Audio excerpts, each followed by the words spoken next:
Alain Bougrain-Dubourg, bonsoir. Vous êtes président de la Ligue pour la protection des oiseaux, membre du Conseil économique, social et environnemental, et vous publiez Lettres des animaux à ceux qui les prennent pour des bêtes. C'est aux éditions Les Échappés. Vous dites vouloir donner la parole aux animaux et vous le faites au figuré comme au propre, parce que ce sont vraiment des lettres écrites, enfin imaginaires, écrites par des animaux qui racontent leur calvaire. C'est assez Vous commencez votre livre par dire que c'est assez nouveau ça, de défendre la cause animale qui a longtemps été totalement ignorée. Oui, de la défendre, pas vraiment, mais de constater que dans l'opinion publique, elle commence à être entendue, cette cause-là. C'est vrai que c'est assez nouveau. 68 est passé totalement à côté. Complètement, alors que c'était Peace and Love, le retour à la nature, la proximité, les brebis dans le Larzac, que sais-je.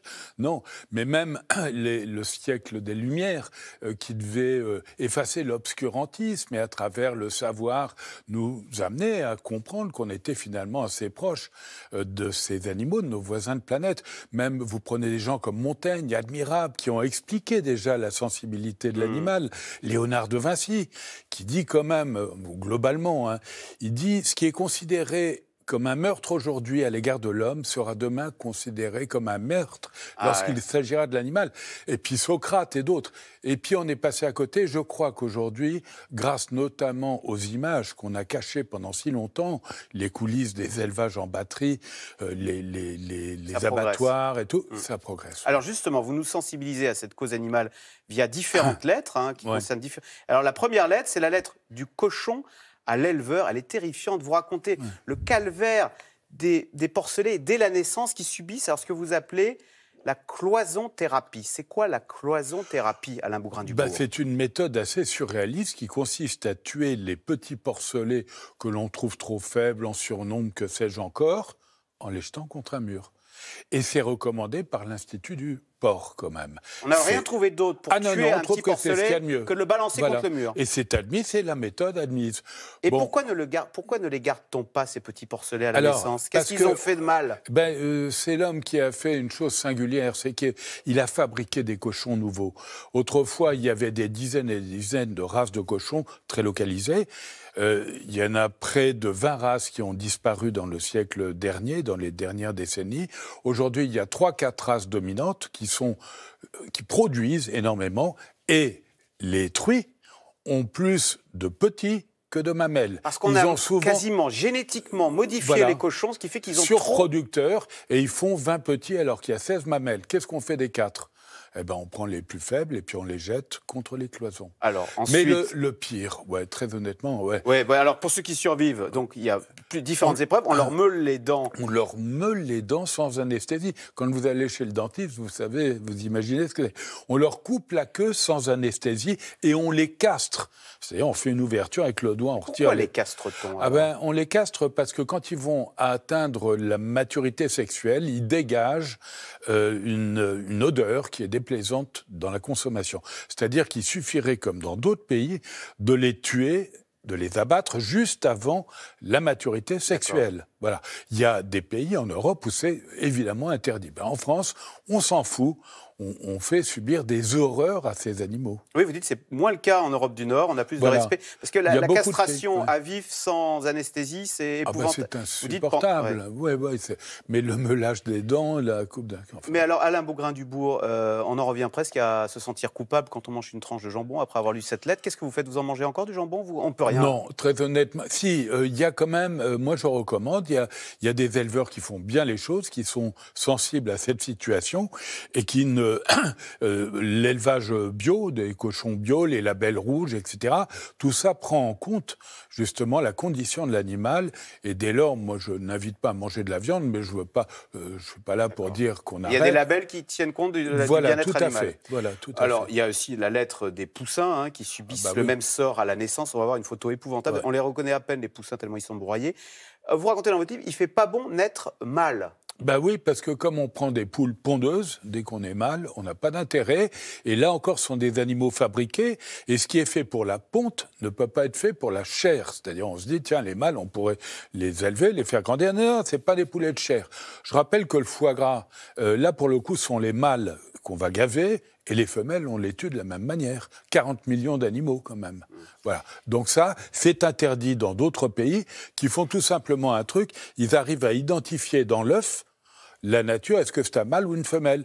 Ben, si c'est un mâle et qu'on a besoin de femelles, on casse l'œuf. Voilà. Il y a une lettre qui est adressée aux jeteurs de plastique. Alors, racontez-nous en quoi jeter un gobelet de plastique... Bon, on progresse dans ce sens, mais vous avez à peu près 18 millions de tonnes de plastique qui sont déversées dans les océans chaque année. Et il y a des animaux, il y en a plus de 180, qui se nourrissent sans le vouloir, notamment des tortues luttes de ce plastique. Ils les confondent avec des méduses.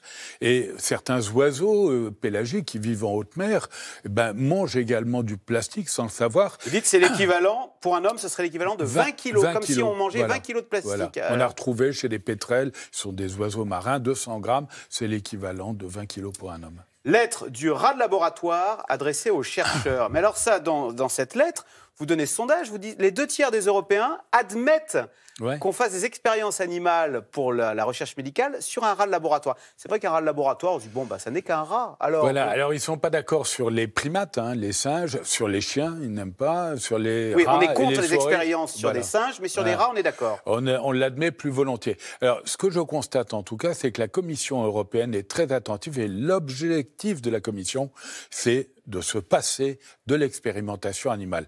Donc d'inviter la recherche au niveau européen à tout mettre en œuvre pour avoir des techniques différentes. On sait que les cultures sur cellules, les calculs mathématiques et bien d'autres choses permettent en partie de réduire. Mais vous avez des secteurs comme la cosmétologie où pendant longtemps on mettait des produits odieux dans les oreilles, dans l'anus, etc., des lapins, pour tester des choses dont on savait que c'était bon ou mauvais. C'est fini ça ? C'est fini. Bon. C'est fini. Oui, alors ça progresse. Vous dites notamment, par exemple, les chevaux. Ouais. Les chevaux, on les a carrément humanisés. Je n'avais pas réalisé, mais vous dites, on dit les jambes, le nez et la bouche pour un cheval. On ne dit pas la gueule, les pattes et le museau.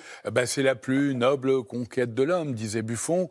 Qui est à l'origine de la SPA. Alors ça, je ne le savais pas. On est en 1854 et à l'époque, on constatait que dans les rues de Paris, singulièrement, les chevaux étaient très maltraités. Beaucoup d'entre eux mouraient et faisaient des barrages, emboutteillaient la circulation et par conséquent, on s'est intéressé au bien-être des chevaux pour limiter la circulation dans Paris. Voilà. Pourquoi, Alain Bougrain-Dubourg, vous y répondez, pourquoi a-t-on tant de réticence à accorder de la compassion envers les animaux? Je vais citer votre livre, vous dites, on a l'impression que si on rehausse l'animal vers l'humanité, eh bien on abaisse l'homme vers l'animalité. Vous croyez que c'est ça qui nous dérange? C'est ce qui est dit. Je me suis beaucoup battu pour que le statut de l'animal soit inscrit dans le Code civil, notamment au Conseil économique, social et environnemental. Et dans les auditions qu'on faisait, on nous disait, mais si vous tirez l'animal vers l'homme, vous animalisez l'homme.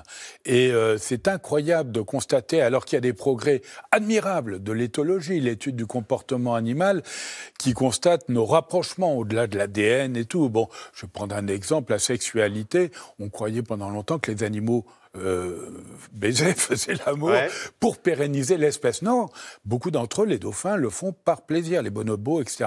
L'usage de l'outil, c'était réservé à l'homme. Non, il y a beaucoup d'animaux. Bon. Et donc, plus ça va, plus on se rend compte qu'on est en proximité. Et aujourd'hui, il faut être attentif. Puis c'est un devoir éthique. Et vous convoquez même Pascal en disant, Pascal nous a expliqué que la raison, bien souvent, elle commençait en écoutant son cœur. Or, c'est vrai, nous avons une réticence à afficher de la compassion envers les animaux. Ouais. On a l'impression que c'est pas viril, c'est pas moderne. Je crois qu'au contraire, c'est l'avenir. Il ne faut pas rougir de vouloir faire reculer la souffrance chaque fois que possible, humaine et animale. Ces images qu'on voit, vous pensez qu'à la fin du siècle, on ne les verra plus? On se dit, mon Dieu, nous étions barbares? Oui, sûrement. Je crois que ça va évoluer. Voilà, grâce à ce genre de livre. Merci beaucoup Alain Bougrain-Dubourg. Donc je rappelle votre livre, Lettres des animaux à ceux qui les prennent pour des bêtes. C'est aux éditions Les Échappés. Merci. Et vous restez avec nous tout de suite, c'est dans l'herbe.